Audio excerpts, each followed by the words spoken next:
Assalamualaikum warahmatullahi wabarakatuh. Selamat datang di Tampol, Taman Politik. Perut orang serakah layaknya tidak punya dasar.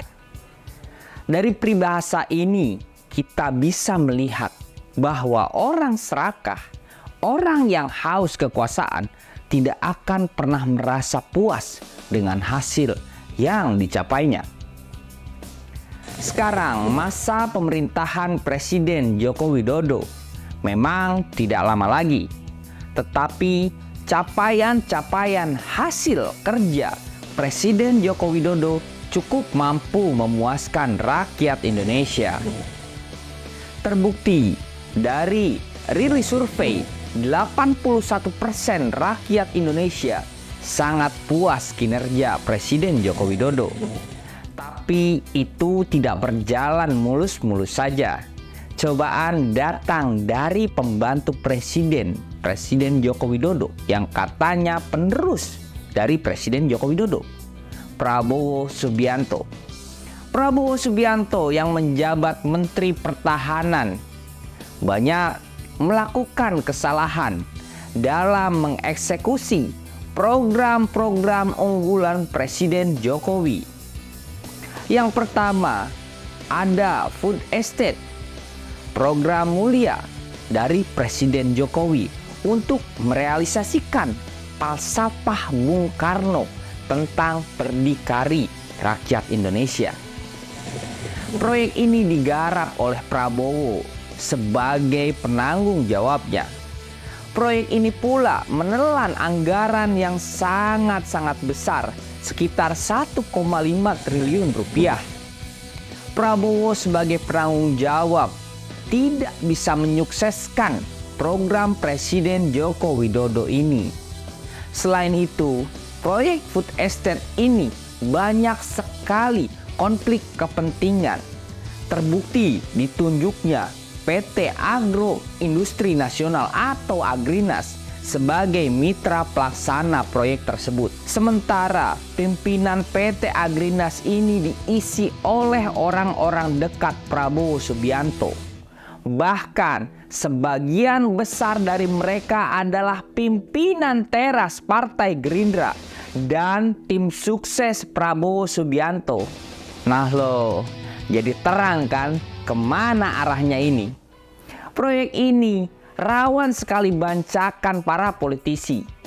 Bahkan BPK melakukan temuan yang sangat mengejutkan bahwa ada kerugian dari program Food Estate ini setelah mengorbankan lahan hutan demi program mulia Presiden Jokowi. Malah sekarang jadi bahan bancakan.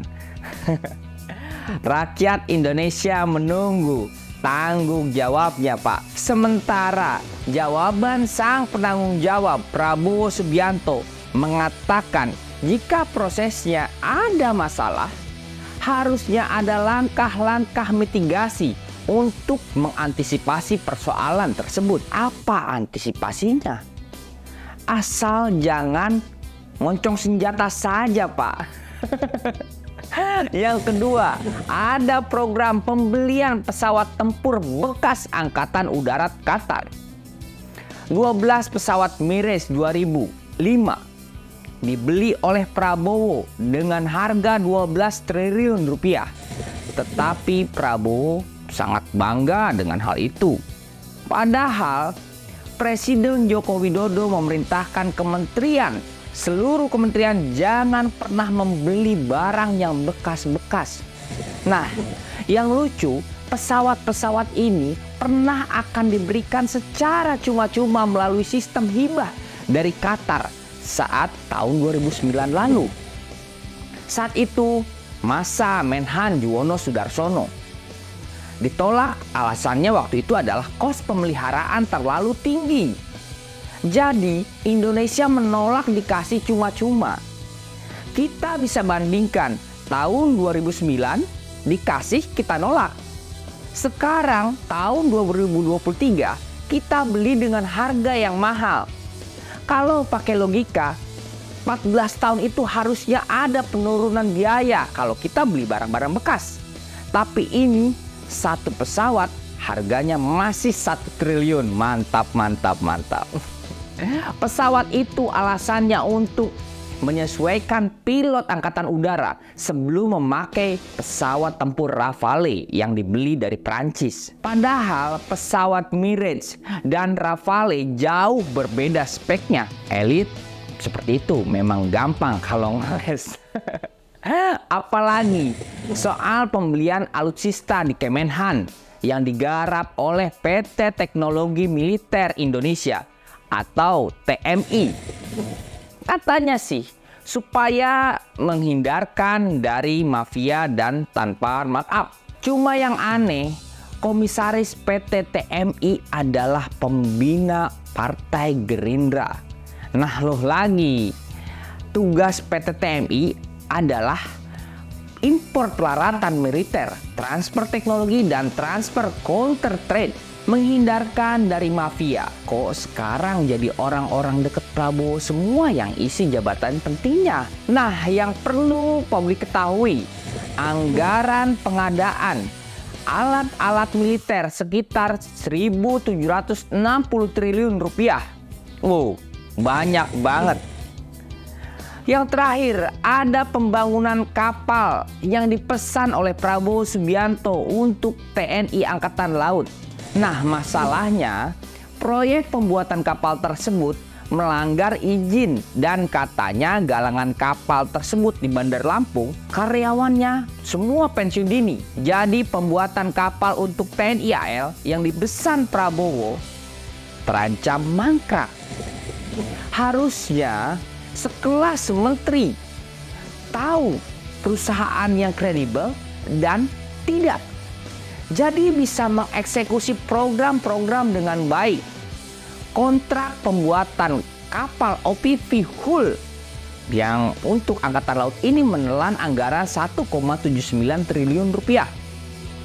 Semua masalah dalam proyek ini masih berlanjut. Alih-alih Presiden Jokowi ingin soft landing di akhir masa jabatannya, akan terganggu dengan masalah-masalah seperti ini yang dilakukan oleh Prabowo Subianto. Ketidakmampuan Prabowo Subianto sebagai pembantu Presiden Jokowi akan menjadi beban Presiden Joko Widodo. Dan di satu sisi bahwa Menhan Prabowo yang sekarang menjadi lebih pendiam dan humanis akan menjadi pertanyaan besar. Ya, kita tahu Prabowo sebagai calon presiden 2024 nanti, saat dirinya tidak mampu menghilangkan praktek nepotisme di kementeriannya, serta tidak mampu menyelesaikan program-program yang digagas atau digarap olehnya. Nah, mana bisa atau bagaimana mau memimpin Indonesia jika seperti ini saja tidak bisa? Apa praktik nepotisme akan tumbuh segar lagi di saat Prabowo nanti menjadi presiden? Kan lebih buruk. KKN yang di era Orde Baru akan menjadi hal biasa. Jadi tergantung rakyat. Apakah mau korupsi, kolusi, dan nepotisme menjamur lagi di Indonesia? Jawabannya ada di tangan Anda. Sampai jumpa lagi di konten Tampol kali ini. Kita akan bertemu di tampol-tampol berikutnya. Salam Tampol. Wassalamualaikum warahmatullahi wabarakatuh.